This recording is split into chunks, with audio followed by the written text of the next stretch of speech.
Inihaw na pakoy at paksiw na salmon nga ang lulutuin ko ngayong araw. Sabi ko nga ay maganda ang sikat ng araw ngayon at sakto naman na may nagbigay sa amin ng isda.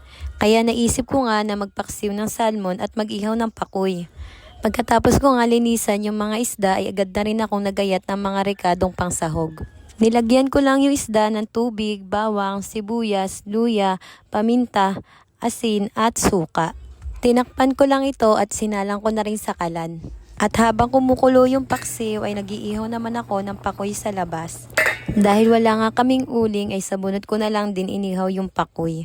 At sabi ko nga ay wag sanang matulad dun sa inihaw ng pakoy ng asawa ko na muntik na makremate. Kaya lamang ay ayan din ang resulta. Muntik ding makremate. Charing! Pero yung inihaw ko eka nga ay mas damang na isang paligo at may makukurot pa naman kahit papano. Kainaman na itong pag-iihaw na ito.